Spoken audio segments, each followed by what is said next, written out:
جو حرف نفی ہے وہ جز بن رہا ہو، موضوع کا جز بن رہا ہو، یا محمول کا جز بن رہا ہو، یا موضوع اور محمول دونوں کا جز بن رہا ہو، تو اسے کیا کہا جائے گا؟ قضیہ معدولہ کہا جائے گا، قضیہ معدولہ کہا جائے گا۔ اگر حرف نفی جز بن رہا ہو صرف موضوع کا تو اسے ہم کہیں گے معدولۃ الموضوع، اور اگر حرف نفی جز بن رہا ہو موضوع کا محمول کا جز بن رہا ہو تو اسے ہم کہیں گے معدولۃ المحمول، اور اگر حرف نفی جز بن رہا ہو موضوع اور محمول دونوں کا تو اس کو ہم کہیں گے معدولۃ الطرفین۔ کیا کہیں گے؟ معدولۃ الطرفین۔ مثال کے طور پر میں نے کہا اللہ حی جماد، بے جان جو ہے جماد ہے۔ اب یہاں پر دیکھیے جو حی کے ساتھ لا حرف نفی کا تھا وہ مبتدا کے ساتھ ایک جز بن گیا، مبتدا کے ساتھ ایک جز بن گیا، تو اسے کیا کہا جائے گا؟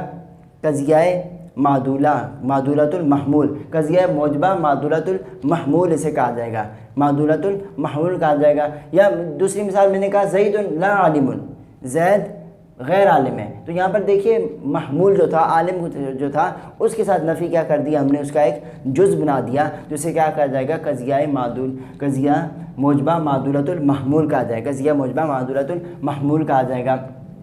تیسری مثال میں نے دی اللہ حی لا عالم، بے جان جو ہے وہ غیر عالم ہے، بے جان جو ہے غیر عالم ہے، تو یہاں پر دیکھیے حیٌ کے ساتھ لا نفی کا جز بن گیا اور لا عالم کے ساتھ بھی لا نفی کا جز بن گیا، تو موضوع کے ساتھ بھی جز بن گیا، محمول کے ساتھ بھی جز بن گیا، اسے کیا کہا جائے گا؟ معدولۃ الطرفین کہا جائے گا۔ کیا کہا جائے گا؟ معدولۃ الطرفین کہا جائے گا۔ اس طرح قضیہ سالبہ کے اندر آ جائیں اللہ حی لیس بعالم، اب یہاں پر دیکھیے حی کے ساتھ لا جو تھا وہ کیا اس کا ایک جز بن گیا، لا حرف نفی جز بن جائے گا، بن گیا، تو یہ کیا تھا؟ موضوع، تو اسے معدولۃ الموضوع کہا جائے گا۔ اس طرح العالم لیس بحی، یہاں پر جو محمول تھا اس کے ساتھ حرف نفی کیا بن گیا؟ جز بن گیا، جو اسے معدولۃ المحمول کہا جائے گا۔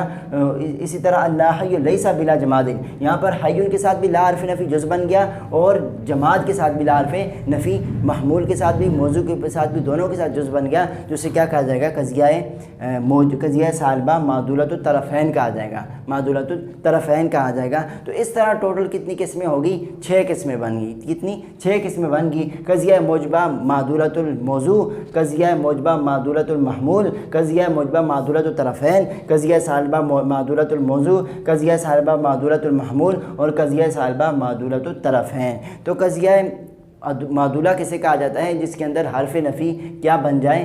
موضوع کا جز بن جائے، صرف موضوع کا جز بن جائے، یا صرف محمول کا جز بن جائے، یا موضوع اور محمول دونوں کا جز بن جائے، تو اسے کیا کہا جائے؟ قضیہ معدولہ کہا جائے گا۔ اگر وہ موضوع کا جز بنتا ہے اسے معدولۃ الموضوع، اور اگر حرف نفی جز بنتا ہے محمول کا، معدولۃ المحمول، اور اگر دونوں کا موضوع اور محمول دونوں کا بنتا ہے تو اسے کیا کہا جائے گا؟ قضیہ معدولۃ الطرفین کہا جائے گا، اسے کیا کہا جائے گا؟ معدولۃ الطرفین کہا جائے گا۔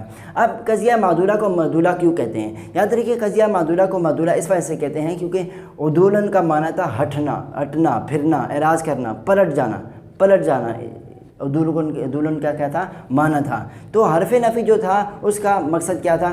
حرف نفی کا مقصد کیا تھا؟ کہ جن 2 چیزوں کے اندر اس بات ہے ان کو نفی کر دے، ان کو کیا کر دے؟ ان کے درمیان نفی پیدا کر دے۔ مثال کے طور پر میں نے کہا زید کاتب، زید کیا ہے؟ کاتب ہے، لکھنے والا ہے، تو یہ ان دونوں کے درمیان کیا تھا؟ اس بات تھا۔ لیکن جیسے میں نے لیسا لگایا، زید لیسا بکاتب، زید کاتب نہیں ہے، تو دیکھو ان دونوں جن کے اندر اس بات تھا اس کے اندر لیسا نے نفی پیدا کر دی۔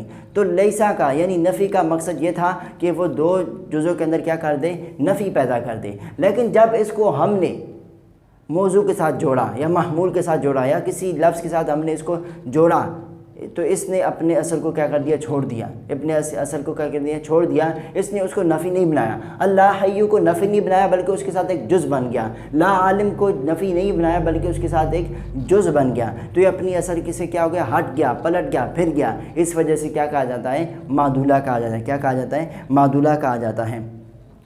اور ایک ہوتا ہے قضیہ غیر معدولہ۔ قضیہ غیر معدولہ اسے کہتے ہیں کہ جس کے اندر حرف نفی جز نہیں بنتا، نہ موضوع کا، نہ محمول کا، نہ دونوں کا، اسے قضیہ غیر معدولہ کہا جاتا ہے۔ جیسے میں کہوں زید کاتب، زید کاتب ہے، اب یہاں پر دیکھیں یہاں پر جو حرف نفی ہے وہ دونوں کا جز نہیں بنا، زید کا بھی جز نہیں بنا اور کاتب کا بھی جز نہیں بنا، اسے قضیہ غیر معدولہ کہا جائے گا۔ اس طرح میں کہوں زید لیس بکاتب، زیدن لیس بکاتب، زید جو ہے کاتب نہیں ہے، تو یہاں پر بھی جو لا حرف نفی ہے وہ کسی کا جز نہیں بنا، تو اسے کیا کہا جائے گا؟ قضیہ غیر معدولہ کہا جائے گا، قضیہ غیر معدولہ کہا جائے گا۔ اب یاد رکھیے قضیہ غیر معدولہ کے اندر بھی قضیہ مثبتہ، قضیہ ثابت ہوتا ہے، اثبات ہوتا ہے، قضیہ غیر معدولہ کے اندر بھی اثبات ہوتا ہے، اور قضیہ غیر معدولہ کے اندر نفی بھی ہوتا ہے۔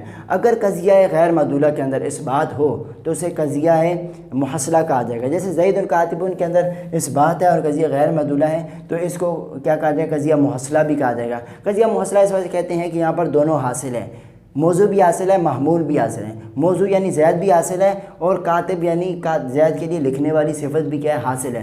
دونوں کیا حاصل ہے، نفی نہیں کیا گیا، حرف نفی ان دونوں کی طرح نہیں آیا گیا، دونوں حاصل ہے، اس وجہ سے قضیہ محصلہ کہا جاتا ہے۔ اور اگر قضیہ غیر معدولہ کے اندر نفی ہو تو اسے قضیہ بسیطہ بھی کہا جاتا ہے، قضیہ بسیطہ۔ قضیہ بسیطہ اس وجہ سے کہتے ہیں کیونکہ بسیطہ اسے کہتے ہیں جس کا کوئی جز نہ ہو، جس کا جز نہ ہو۔ تو یہاں پر قضیہ غیر معدولہ کے اندر نہ موضوع کے ساتھ حرف نفی جز بنا اور نہ محمول کے ساتھ حرف نفی جز بنا، تو اس کو اس وجہ سے کیا کہا جاتا ہے؟ قضیہ بسیطہ کہا جاتا ہے، قضیہ بسیطہ کہا جاتا ہے۔ تو قضیہ موجبہ کی دو قسمیں ہوگی، موجبہ معدولہ، موجبہ غیر معدولہ، اور اس طرح سالبہ کی دو قسمیں ہوگی، سالبہ معدولہ اور سالبہ غیر معدولہ۔ تو کہتے ہیں فصل، ہذا فصل القضیہ، تو قضیہ جو ہے موجبہ، تو قضیہ موجبہ وقضیہ سالبہ، تو اس طرح قضیہ سالبہ تنقسمانی منقسم ہوتا ہے، یہ دونوں تقسیم ہوتے ہیں، تنقسمانی یہ دونوں تقسیم ہوتے ہیں، الی معدولۃ و غیر معدولۃ، معدولہ کی طرف اور غیر معدولہ کی طرف، یعنی ان کی یہ دو قسمیں ہیں۔ فالمعدولہ، تو پس معدولہ جو ہے ما یکون فیہ، جس کے اندر ہو حرف سلبی، حرف نفی، جزء من الموضوع، موضوع کا ایک جز، او من المحمول، یا محمول کا جز، او کلیہما، یا موضوع اور محمول دونوں کا جز۔ مثال الاول، پہلی کی مثال یعنی جس کے اندر موضوع کا جز بنے گا، لا حرف نفی موضوع کا جز بنے گا، جیسے اللہ حی جماد، یہاں پر دیکھیں بے جان جو ہے جماد ہے، یہاں پر لا حی جو حی کے ساتھ جو موضوع تھا اس کا یہ لا کیا بنائے؟ جز بنائے، تو اسے قضیہ معدولۃ الموضوع کہا جائے گا۔ مثال ثانی، دوسری مثال زید لا عالم، زید غیر عالم ہے۔ اب یہاں پر دیکھیں محمول کا کیا بن گیا؟ لا نفی جز بن گیا، اسے کہا جائے قضیہ معدولۃ المحمول کہا جائے گا۔ مثال ثالثی، تیسری مثال اللہ حی لا عالم، اب یہاں پر دونوں کا حرف نفی جز بن گیا، اسے قضیہ معدولۃ الطرفین کہا جائے گا۔ اللہ حی لا عالم، بے جان جو غیر عالم ہے۔ ھذا فی الایجاب، یہ تو اس بات کے اندر تھا، یعنی قضیہ موجبہ کی مثالیں تھیں، وہ قضیہ موجبہ کی قسمیں تھیں۔ واما فی سلبی، اور جب کہ نفی کے اندر یعنی قضیہ سالبہ کے اندر، فمثال الاول، پہلی کی مثال یعنی جس کے اندر حرف نفی جز بنے گا موضوع کا، اللہ حی لیس بعالم، لا حی جو ہے وہ عالم نہیں ہے، بے جان جو ہیں وہ عالم نہیں ہے، تو یہاں پر موضوع کا کیا بن گیا؟ جز بن گیا۔ اور مثال ثانی، دوسری مثال العالم لیس بلا حی، عالم جو ہے وہ بے جان نہیں ہے، عالم بے جان نہیں ہے، تو یہاں پر دیکھو لا جو ہے وہ محمول کا جز بن گیا۔ اور مثال ثالث، تیسری مثال اللہ حی لیس بلا جماد، لا حی جو ہے بے جان جو ہے وہ غیر جماد نہیں ہے، تو یہاں پر جو لا ہے وہ موضوع کا بھی جز بن گیا اور محمول کا بھی ایک جز بن گیا، ان کے ساتھ جڑ گیا، تو اسے کیا کہا جائے گا؟ قضیہ سالبہ معدولۃ الطرفین کہا جائے گا۔ وغیر المعدولۃ، اور دوسری قسم بے خلافیہ، جو اس کے خلاف ہو، یعنی جس کے اندر حرف نفی جز نہ بنے، نہ موضوع کا، نہ محمول کا، یا نہ موضوع محمول دونوں کا ایک ساتھ جز بنے، تو اسے قضیہ غیر معدولہ کہا جائے گا۔ ویسمى غیر المعدولۃ، اور غیر معدولہ کو کہا جاتا ہے فی الموجبۃ، موجبہ کے اندر، یعنی جب وہ موجبہ ہوگا غیر معدولہ تو اسے کیا کہا جائے گا؟ بالمحصلۃ، اسے نام دیا جاتا ہے بالمحصلہ، یعنی قضیہ محصلہ کا، قضیہ غیر معدولہ محصلہ کا۔ اور پھر سالبۃ، اور سالبہ کے اندر بالبسیطۃ، قضیہ غیر معدولہ بسیطہ کا اسے نام دیا جاتا ہے، اسے کیا کر دیا؟ نام دیا جاتا ہے۔ تو آج ہم نے قضیہ موجبہ کی دو قسمیں پڑھی، معدولہ اور غیر معدولہ، اور قضیہ سالبہ کی کتنی قسمیں پڑھی؟ دو قسمیں پڑھی، قضیہ سالبہ معدولہ اور قضیہ سالبہ غیر معدولہ۔ السلام علیکم ورحمۃ اللہ وبرکاتہ۔